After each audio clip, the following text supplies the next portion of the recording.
Ce matin, alors que le soleil se levait sur les collines paisibles de Bosnie, quelque chose d'absolument extraordinaire s'est manifesté, un événement qui a laissé les témoins tremblants, le cœur battant, éveillés à une réalité que la plupart d'entre nous n'avaient jamais imaginée possible. Précisément à 6h15, la reine de la paix est apparue, mais pas comme d'habitude. L'urgence qui émanait de la percée des décennies de 12 avertissements, délivrant des paroles destinées à résonner dans chaque nation sur terre.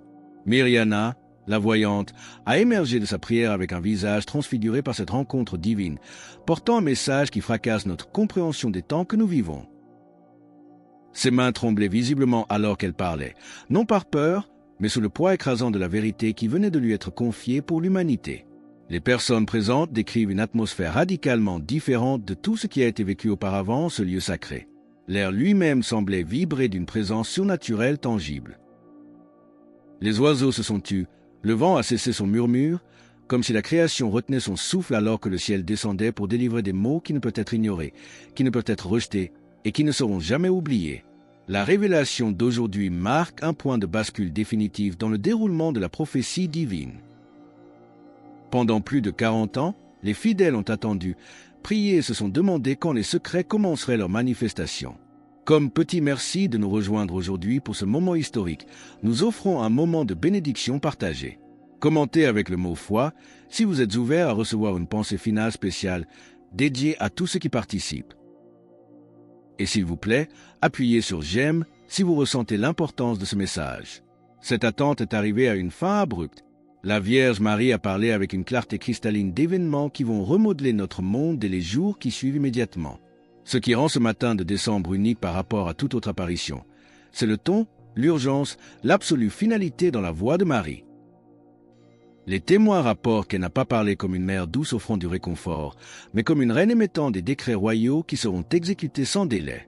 Ces paroles portaient l'autorité du ciel lui-même, exigeant l'attention de chaque âme disposée à écouter. Restez bien avec nous, car au fur et à mesure que notre histoire se déroule, nous découvrirons la nature exacte de ce signe céleste imminent qui sera visible par tous, croyants ou non, et qui défiera toutes les explications scientifiques. Le message reçu ce matin se concentre sur ce que la Vierge a appelé la grande révélation. Elle a parlé d'un signe surnaturel qui apparaîtra dans les cieux, visible par chaque personne sur terre, indépendamment de sa position géographique, de ses croyances ou de sa condition spirituelle. Ce signe servira d'avertissement final avant que le premier secret ne commence sa manifestation terrestre. Selon le témoignage de Mirjana, la Vierge Marie a révélé que ce signe céleste apparaîtra non pas dans des mois ou des années, mais dans quelques jours. La temporalité de cette annonce est tout sauf fortuite. Elle a été choisie par le ciel pour coïncider précisément avec le moment où l'humanité se trouve à son carrefour le plus critique. Il suffit de regarder autour de soi pour comprendre. Les guerres font rage sur plusieurs continents, menaçant d'embraser le monde. Une confusion morale sans précédent règne dans des sociétés jadis ancrées dans la foi, et des millions de personnes ont abandonné la vérité pour se réfugier dans des illusions confortables. C'est dans ce contexte de désorientation globale que le signe apparaîtra. Il sera inconfondable, indéniable et impossible à expliquer par des phénomènes naturels connus. Les scientifiques s'efforceront de trouver des explications rationnelles, invoquant des anomalies atmosphériques ou des alignements planétaires rares. Les fonctionnaires gouvernementaux tenteront de minimiser son importance pour éviter la panique. Les médias lutteront pour catégoriser ce qui défie l'entendement humain. Pourtant, malgré ce bruit médiatique, chaque personne qui en sera témoin saura, dans le secret de son cœur, que le ciel a parlé directement à la terre. C'est l'accomplissement littéral de la parole de Jésus dans l'Évangile selon saint Luc 21, 25-26. Il y aura des signes dans le soleil, dans la lune et dans les étoiles. Et sur la terre, il y aura de l'angoisse chez les nations qui ne sauront que faire, les hommes rendant l'âme de terreur dans l'attente de ce qui surviendra pour la terre. Ce signe sera la signature de Dieu sur le firmament. Mais le message de la Vierge contenait des détails qui vont bien au-delà de ce signe initial. Elle a révélé que ce qui suivra mettra à l'épreuve chaque âme sur terre d'une manière jamais expérimentée auparavant dans l'histoire humaine. La voie du milieu, cette zone de confort où l'on peut vivre une foi tiède sans conséquence, est sur le point de disparaître. Le luxe de l'indécision spirituelle va s'évanouir. Chaque personne sera forcée de choisir définitivement entre la lumière et les ténèbres, entre la vérité et le mensonge, entre le salut et la perdition. Il n'y aura plus de terrain neutre. Durant l'apparition de ce matin, Mirjana a reçu des visions qui l'ont laissé sans voix pendant près d'1 heure après la fin de la rencontre. Ce qu'elle a vu dépasse l'imagination. Elle a assisté à des scènes de réveil global où des millions d'âmes se retrouvent soudainement submergées par un désir irrésistible de chercher Dieu avec chaque fibre de leur être. Ces élus feront l'expérience de ce que la Vierge a décrit comme un magnétisme divin, une force d'attraction surnaturelle qui les arrachera à leurs préoccupations mondaines pour les conduire vers une reddition complète à la volonté du ciel. C'est une vision d'espérance immense. Cependant, simultanément, la voyante a observé un autre groupe, une autre réaction face à ce même signe céleste, une réaction si terrifiante et incompréhensible qu'elle soulève la question la plus grave de toutes. Comment est-il possible de voir la lumière et de choisir quand même l'obscurité? Ce que la Vierge a révélé sur le durcissement des cœurs et la division des familles est un avertissement que nous devons affronter immédiatement. La vision a révélé une tragédie spirituelle d'une ampleur insoupçonnée. Il existe une partie de l'humanité dont le cœur est devenu si hermétique à la grâce que même un signe surnaturel direct ne suffira pas à le briser. La Vierge Marie a expliqué avec une tristesse infinie que ces âmes ont rejeté la vérité divine de manière si systématique que l'obscurité est devenue leur lumière.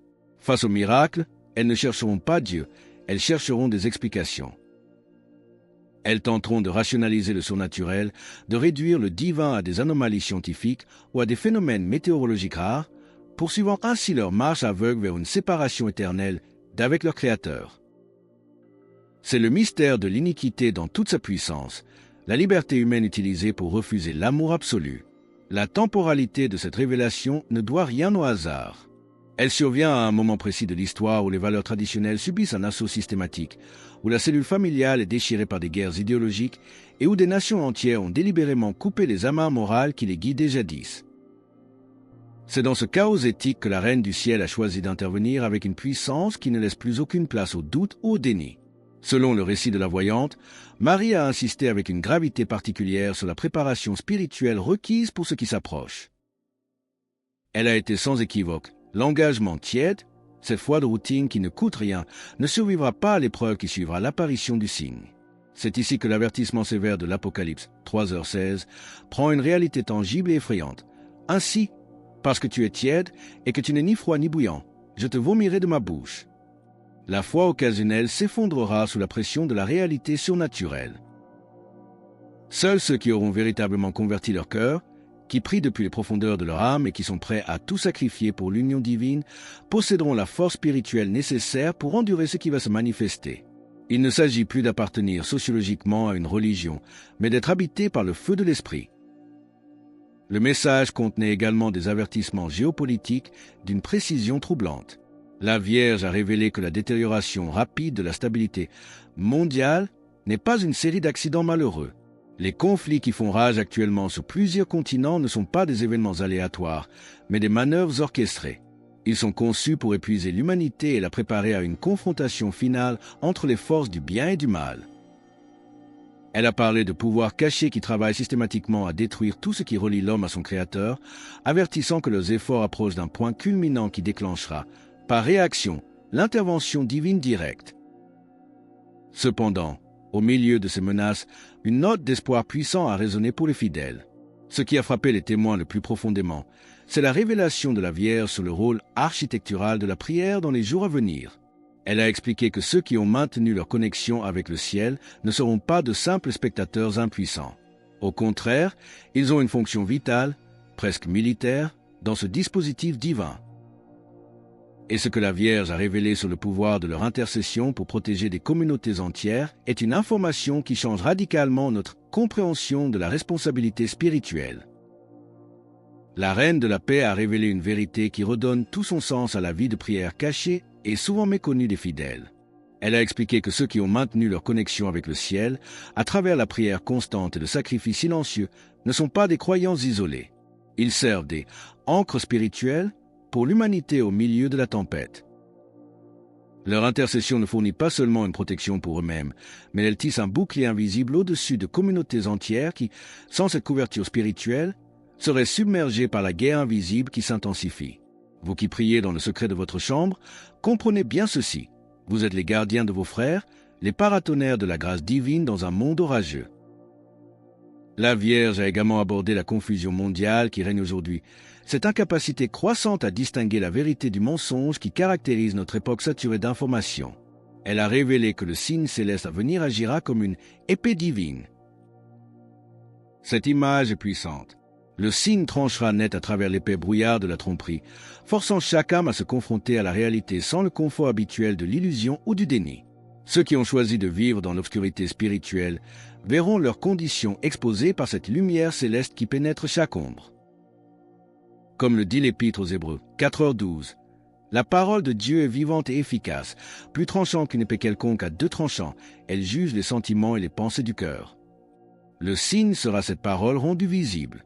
Si vous vous sentez appelé à être cette ancre pour votre famille et votre ville, à tenir bon dans la prière quand les vents souffleront, et que vous acceptez cette mission de protection, affirmez-le maintenant. Écrivez « Amen » dans les commentaires ci-dessous. Que ce mot soit votre engagement solennel à intercéder pour ceux qui ne savent pas encore prier. De manière peut-être plus surprenante encore, la Vierge Marie a parlé du rôle spécifique que les lieux sacrés comme Medjugorje, mais aussi d'autres sanctuaires mariaux, joueront dans les événements qui suivront l'apparition du signe. Elle a promis que les pèlerins qui se rendront dans ces lieux saints avec un cœur sincère recevront des grâces extraordinaires, une force surnaturelle pour les soutenir à travers n'importe quelle obscurité.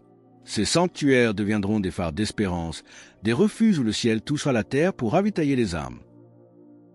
L'apparition s'est conclue par des mots qui résonnent encore avec une puissance sismique dans le cœur de tous les présents. La Vierge Marie a regardé Mirjana droit dans les yeux et a déclaré avec une solennité absolue: le temps de la préparation est fini et le temps de la révélation a commencé. Elle a souligné que ce qui va se passer ensuite se déroulera selon un temps divin qui ne peut être altéré par aucune intervention humaine. Les roues de la prophétie sont désormais en mouvement et rien ne pourra en arrêter l'accomplissement. L'attente est terminée. La réalité commence. Mais alors que la voyante quittait son extase, le surnaturel ne s'est pas retiré. Au contraire, dans les heures qui ont suivi cette apparition sans précédent, quelque chose d'aussi extraordinaire a commencé à se manifester physiquement à Medjugorje et bien au-delà. Des phénomènes tangibles, visibles par tous, ont commencé à confirmer la gravité du message, défiant les lois de l'électricité et de la physique. Et c'est ce que nous allons découvrir maintenant. Dans les heures qui ont suivi cette apparition sans précédent, le surnaturel a débordé du cadre mystique pour envahir la réalité physique de Medjugorje. Les résidents locaux ont été les premiers témoins de phénomènes qui défient les lois de l'électricité et de la physique. Au crépuscule, les lampadaires de la ville ont commencé à scintiller en parfaite synchronisation, bien qu'ils soient alimentés par des circuits différents, créant une pulsation lumineuse rythmique. Plus troublant encore, les cloches des églises de 3 villages voisins se sont mises à sonner simultanément à des moments où aucune main humaine ne les touchait, un carillon invisible annonçant l'heure de Dieu. Le père Marinko Sakota, curé de la paroisse, a dû admettre devant les pèlerins que l'atmosphère spirituelle avait radicalement changé. La paix familière du lieu s'était chargée d'une électricité divine palpable. Mais ce phénomène ne s'est pas limité aux Balkans. Comme une onde de choc planétaire, des rapports ont commencé à affluer du monde entier, coïncidant exactement avec l'heure de l'apparition de Mirjana. À Mexico, des religieuses en adoration perpétuelle ont vu leur chapelle s'emplir d'une lumière inexplicable. Aux Philippines, un village entier a observé la statue locale de la Vierge verser des larmes qui scintillaient comme des diamants sous le soleil. En Irlande, d'anciennes croix celtiques se sont illuminées sans aucune source d'énergie. Ces manifestations synchronisées confirment que le 7 décembre n'était pas un événement local, mais le début d'une intervention globale. Pendant ce temps, Mirjana est restée plongée dans une prière profonde tout l'après-midi. Ses proches révèlent qu'elle a commencé à écrire frénétiquement, dans un journal resté vide depuis des mois. Ce n'étaient pas ses pensées, mais des instructions directes pour les jours à venir. Le contenu de ces révélations écrites, partagées avec un cercle restreint de directeurs spirituels, dévoile une chronologie précise. L'humanité disposera exactement de 72 heures à partir de l'apparition du grand signe céleste pour effectuer ses dernières préparations spirituelles. Après cette courte fenêtre de 3 jours, le premier secret commencera sa manifestation terrestre et l'opportunité de conversion deviendra drastiquement limitée pour ceux qui auront persisté dans le refus. C'est ici que l'avertissement de Jésus dans l'Évangile selon Saint Jean, 12h35, prend une urgence terrifiante. La lumière est encore pour un peu de temps au milieu de vous. Marchez pendant que vous avez la lumière, afin que les ténèbres ne vous surprennent point. Ces 72 heures seront ce peu de temps. Les écrits de Mirjana décrivent également une intensification dramatique de la guerre spirituelle. Les forces démoniaques, sentant leur temps se raccourcir, déchaîneront leur fureur contre quiconque tentera de se tourner vers Dieu. La bataille pour les âmes deviendra presque visible. Les familles seront divisées, non par la politique, mais par des choix éternels. Ceux qui reconnaîtront l'origine divine du signe seront saisis d'un désir irrésistible de prière et de consécration, leur cœur brûlant d'amour pour le sacré. À l'inverse, ceux qui auront endurci leur cœur vivront une réaction violente, s'unissant dans une rébellion commune pour tenter d'expliquer le divin par des théories matérialistes absurdes. Mais alors que le soir tombait sur cette journée historique, un autre miracle a commencé à se produire, un miracle logistique cette fois. Des milliers de pèlerins ont commencé à affluer vers Medjugorje sans aucune organisation préalable, guidés par une boussole intérieure, et ce qui s'est passé avec les ressources limitées du village pour accueillir cette foule immense défie toute logique économique, rappelant les grands récits bibliques de multiplication. Alors que la nuit tombait sur cette journée historique, une seconde vague de miracles a commencé à déferler, non plus dans le ciel, mais sur la terre ferme. Des pèlerins de chaque continent ont continué d'arriver, guidés par une force invisible qui défie toute logique sociologique. Les témoignages sont stupéfiants. Un homme d'affaires de Tokyo a quitté une réunion cruciale en pleine présentation, poussé par une urgence intérieure absolue de se rendre en Bosnie. Une mère de Sao Paulo a confié ses enfants à des proches pour sauter dans le premier avion, suite à un rêve où la Vierge l'appelait par son nom. Un professeur émérite de Munich a vendu sa voiture pour payer son billet, déclarant à sa famille médusée que ses diplômes ne valaient rien face à l'éducation que son âme allait recevoir. Ces milliers de personnes ont répondu à un appel qui a contourné les réseaux sociaux et les canaux de communication humains. C'est le ciel qui a convoqué ses enfants. Face à cette marée humaine, l'infrastructure locale aurait dû s'effondrer. Mais c'est ici que le miracle biblique de la multiplication des pains a pris une forme moderne et tangible. Les restaurateurs, habitués à servir des centaines de personnes, se sont retrouvés à en nourrir des milliers sans que leurs réserves ne s'épuisent. Les citernes d'eau, qui auraient dû être à sec, ont continué de couler abondamment. Les systèmes de transport ont fonctionné avec une fluidité surnaturelle. Comme Jésus le disait à ses disciples dans l'Évangile selon saint Matthieu, 14h16, ils n'ont pas besoin de s'en aller, donnez-leur vous-même à manger. La Providence a pris le relais de la logistique, laissant les fonctionnaires municipaux dans une incompréhension totale. Pour rejoindre notre communauté et ne manquer aucune histoire inspirante sur ces moments où la foi déplace les montagnes, pensez à cliquer sur j'aime et à vous abonner. À l'approche de minuit, l'atmosphère est devenue électrique. Des groupes de prière se sont formés spontanément, créant une forteresse spirituelle d'intercession autour du village. Et c'est alors, précisément à 23h47, que le ciel au-dessus de Medjugorje a commencé à afficher des couleurs inconnues des registres météorologiques, des rubans d'argent et d'or dansant en motifs presque musicaux. Mais le plus bouleversant se passait au sol. Les services d'urgence ont été inondés d'appels, non pour des accidents, mais pour des guérisons instantanées. Une femme âgée, clouée dans un fauteuil roulant depuis 15 ans, s'est levée pendant le rosaire et a marché. Un jeune homme, né sourd, a soudainement entendu des voix angéliques chanter des hymnes dans une langue qu'il n'avait jamais apprise. La science, convoquée pour valider ou invalider ses faits, s'est retrouvée face à son propre mur. Les médecins présents parmi les pèlerins ont tenté de documenter ces cas avec leurs instruments, mais les appareils ont commencé à enregistrer des données aberrantes. Des moniteurs de pression sanguine affichaient des mesures impossibles, compatibles uniquement avec un état de mort clinique, alors que les patients étaient devant eux, rayonnants de santé et de vie. Des appareils à rayons X portables ont révélé des structures osseuses parfaitement restaurées chez des personnes dont les dossiers médicaux montraient des dommages irréversibles quelques heures plus tôt. Ces anomalies ne sont pas des erreurs techniques, elles sont la preuve que les lois de la biologie s'inclinent quand le Créateur décide de restaurer sa création. Ces manifestations ne sont pas des spectacles gratuits.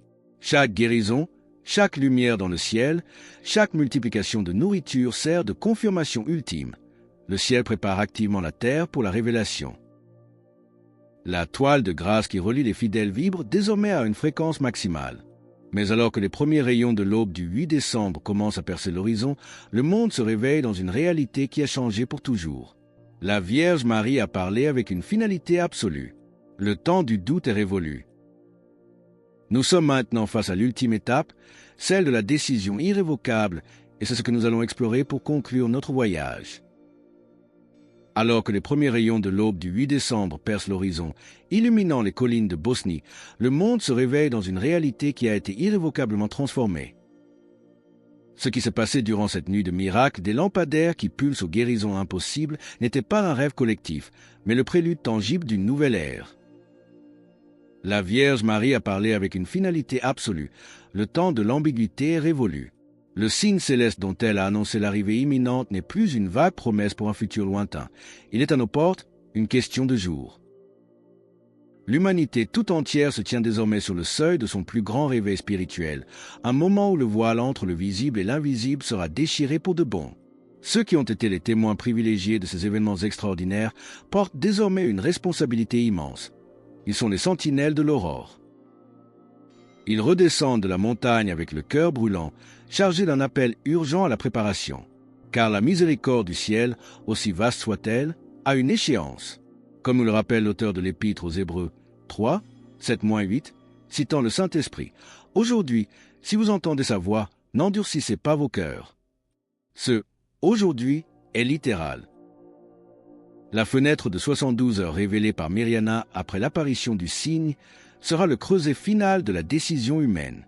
C'est le temps de grâce ultime avant que la miséricorde ne laisse place à la justice divine. Les secrets de Medjugorje, longtemps considérés par le monde sceptique comme des mythes lointains ou des rumeurs pieuses, sont en train de se muer en réalité historique sous nos yeux.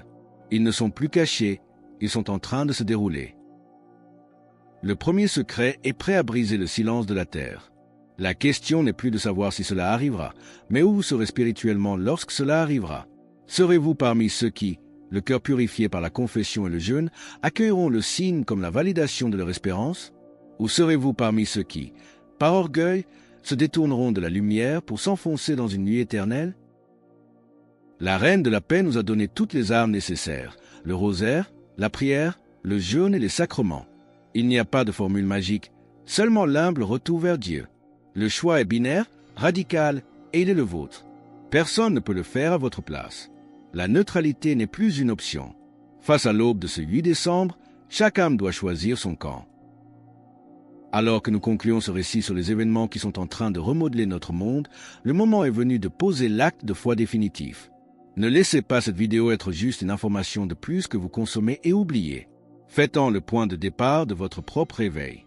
Commentez Jésus est roi ci-dessous pour proclamer que, face à l'inconnu qui vient, vous avez choisi la lumière et l'espérance. En écrivant ces mots, vous scellez votre alliance avec le ciel.